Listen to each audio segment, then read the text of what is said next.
বাবা এত যে আমার গুগল অ্যাডসেন্স চলে এসেছে।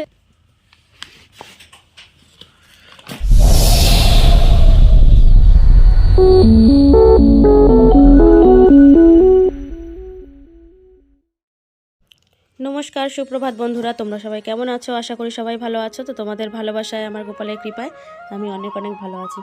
সকালবেলা ঘুম থেকে উঠে বাসি কাজবাজ সেরে গোপালকে বাল্যভোগ দিয়ে গোপালকে একটু বাইরে বের করে নিয়ে এসেছি রোদ্দুরে। আর ওর দিদি ওকে তেল মালিশ করে দিচ্ছে। এটা জনসনের তেল, ওকে মাখানো হয় শীতকাল যেহেতু আমরা সবাই তেল মাখি, একটু রোদ্দুরে বসে, তাই ওকেও রোদ্দুরে বসানো হয়েছে। তো একটু রোদ্দুরে বসে থাকুক আর আমি চলে গেলাম ছাদে জামা কাপড় মেলতে। অনেক জামা কাপড় কেচেছি, যেহেতু শীতকাল আর রোদ্দুরটা বেশিক্ষণ থাকে না, ওই জন্য একটু সকাল সকালই কেচে দিলাম যাতে শুকিয়ে যায়। তারপরে ওর বাবা বাজার থেকে নিয়ে চলে এসেছে মাছ, 2 রকমের মাছ নিয়ে এসছে। দেখি কী মাছ নিয়ে এসছে। তো নিয়ে এসেছে বাটা মাছ আর হয়তো চিংড়ি মাছ, কারণ চিংড়ি মাছ আনার কথা আমি বলেছিলাম।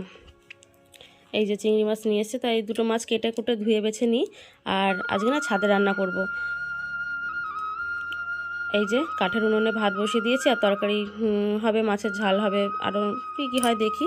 আর পাশে মেয়েদেরকে পড়তে বসিয়ে দিয়েছি, যেহেতু ওদের হোমওয়ার্ক দিয়েছে আন্টি অনেক, তো ওরা হোমওয়ার্ক করবে। আর রান্নাবান্না তোমাদের সাথে শেয়ার করব না। তো রান্নাবান্না কমপ্লিট হয়ে গেছে। আমি এবার ফ্লিপকার্ট থেকে ফোন আসলো, একটা কিছু অর্ডার দেওয়া ছিল। ওর বাবা অর্ডার দিয়েছে, আমি জানি না কি অর্ডার দেওয়া ছিল। তো দেখলাম এই যে চপিং বোর্ড আর 2টো ছুরি মতো, 2টো অর্ডার দেওয়া ছিল, তা 2টো আসলো। তাই আমি আবার তোমাদের আনবক্সিং করে দেখাচ্ছি। তো কালার 2টো খুবই সুন্দর হয়েছে, মানে কালারটা খুবই সুন্দর হয়েছে, 2টি বলছি, কালারটা খুবই সুন্দর হয়েছে। আমার তো ভীষণ পছন্দ হয়েছে। আর জিনিসটা খুব ওয়েট খুব ভালো। এবার যাবো স্নান করতে, আবার তোমাদের সাথে বিকেলে কথা হবে। তো বিকেলবেলায় হাজব্যান্ড বলছে একটু চিকেন স্টু বানাও, অনেকদিন খাওয়া হয় না, তো ওদের জন্য একটু চিকেন স্টু বানিয়ে দিলাম।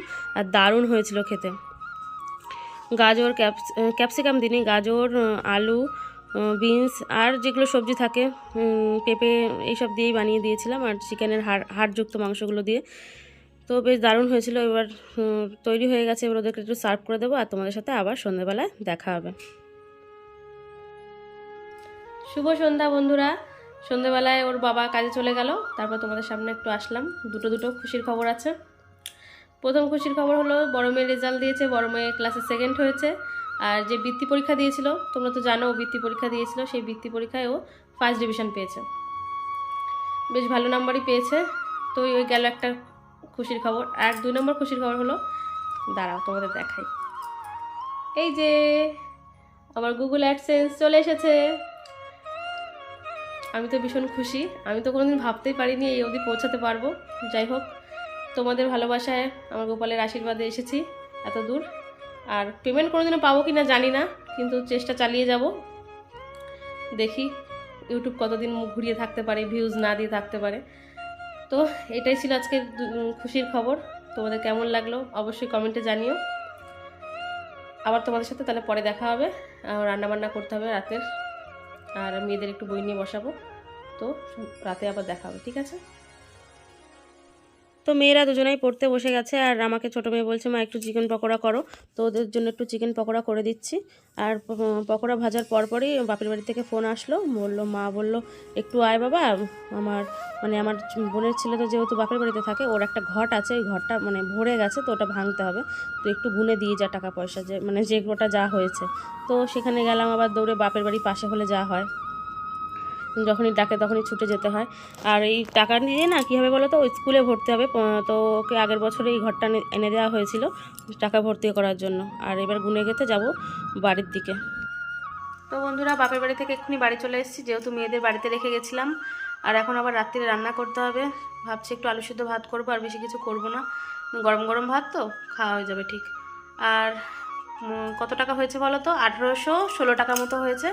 তো যেহেতু খুচরো 1 টাকা 2 টাকা 5 টাকা 10 টাকার কয়েন, ওই টাকাগুলো সব ওই যে আমার মামা আছে, মামার ছেলের দোকান আছে, মিষ্টির দোকান, ভাই ফোন করে বললো যে কি ও নেবে, তো ওকেই দেবো।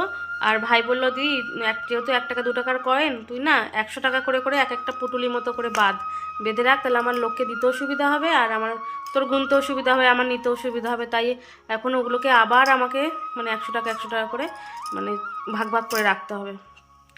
তো কয়েকটা প্লাস্টিক জোগাড় করলাম, ওগুলোকে মাঝখান দিয়ে কেটে কেটে এরকম পুটলি পুটলি বানাবো। তো এই হলো আজকের কাজ বাজ। আর এখনও তো বললাম ভাত বসাতে হবে, তো গুনে গুনে রাখি, যেহেতু বোনের ছেলেকে স্কুলে ভর্তি করতে হবে, একটু জলদিও আছে। তো ভাই বলেছে সকালবেলা নিয়ে যাবে, ও বাড়ি থেকে এসে নিয়ে যাবে।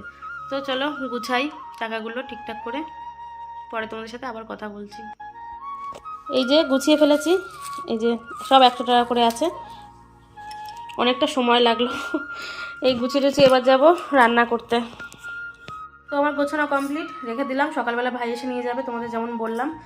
তো এখন যাচ্ছি রান্না করতে, অনেকটা রাত হয়ে গেছে, মেয়েদের খিদে পেয়ে গেছে। ভাত, আলু শুদ্ধ ভাত করবো, ব্যাস আর কিছু করবো না। একটু বেগুন ভেজে দেবো, ডিম সিদ্ধ দিয়ে দেবো, ব্যাস হয়ে যাবে। তো চলো রান্নাবান্না করি। বন্ধুরা আজকের ভিডিওটার বেশি বড় করবো না, আর আমার ভিডিও তো বেশি বড় হয় না, তোমরা সবাই জানো। তো এখানে রাখলাম আজকের ভিডিওটা। তোমরা সবাই ভালো থেকো, সুস্থ থেকো, আর যদি আমার ভিডিওটা ভালো লেগে থাকে অবশ্যই লাইক কমেন্ট শেয়ার করো। তো গুড নাইট, টাটা।